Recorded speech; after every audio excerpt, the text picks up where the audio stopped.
What's up, Shannon? I'm here with Nate. Saw Boom last night. He was the lead. It was great stuff. So yeah, Nate, why don't you tell a little bit about yourself? So my name's Nate Peterson.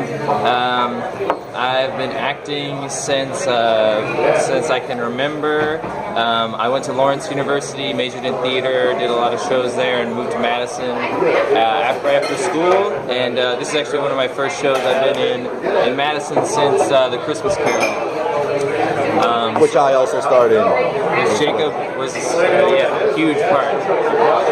I carried some boxes and stuff. That was fun. Yeah, you really did. It was pretty magnificent.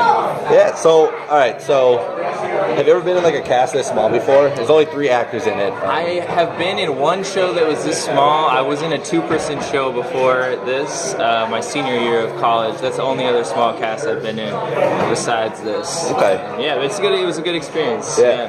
How do you like performing at the Bartel? Have you been in like a stage like that before? In the FJU Theater? The FJU, it's a nice, I like the black box theaters because it's a more intimate space. It's fun to be up and close and personal with the audience, and you feel like it's a lot easier to kind of connect with them.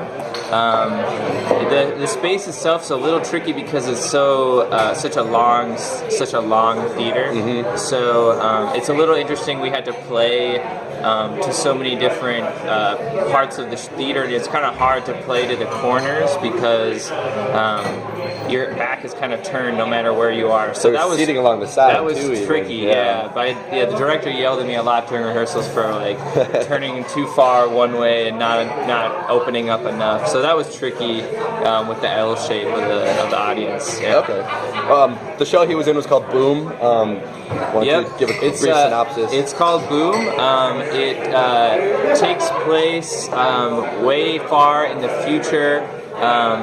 Basically, the show takes place in a museum. It's a museum exhibit, and the exhibit is showcasing the end of the world in terms of like for our period of time. So my character is Jules, and he was a marine biologist, and he discovered that the world, as it was in like 2013, was going to end because as a marine biologist, he was studying fish, and he realized that these fish had picked up on the fact that there was a comet approaching the planet, and he was smart enough to figure out when the comet was going to hit, and the fact that it was going to completely destroy mankind. So he built an underground bunker and has invited this one woman to his apartment to help repopulate the human race.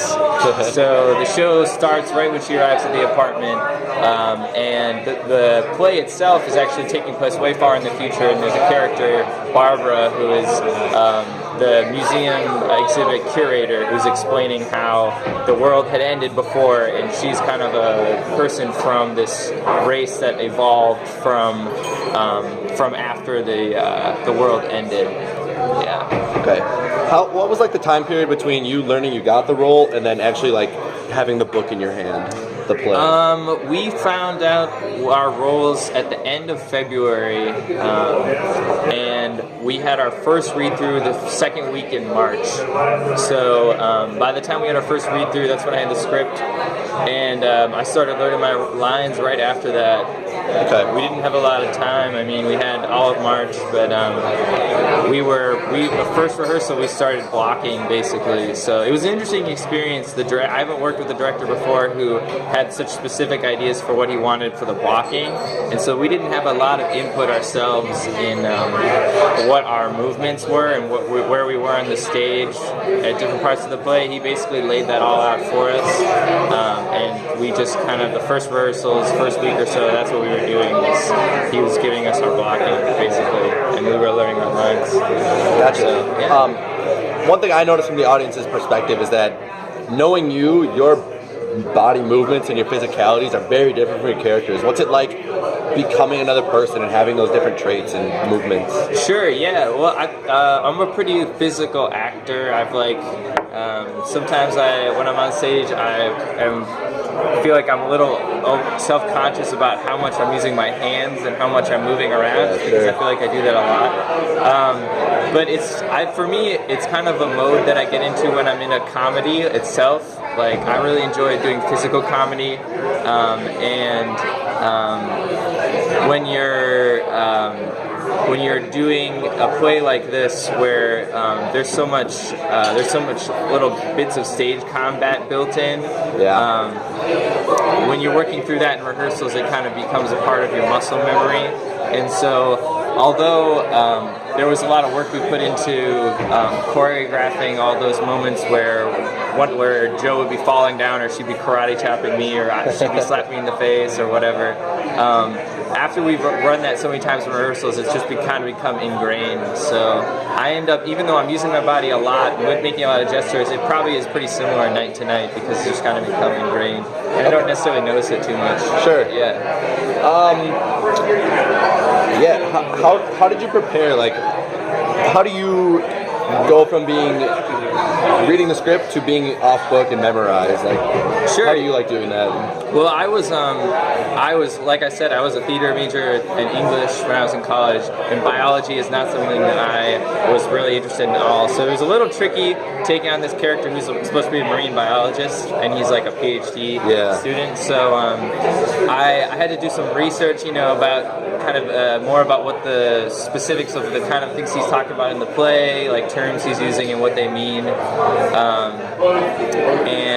So I had to wrap my head around that to kind of get myself, educated on like the terminology that I use as a character, the ideas that he puts forth in the play.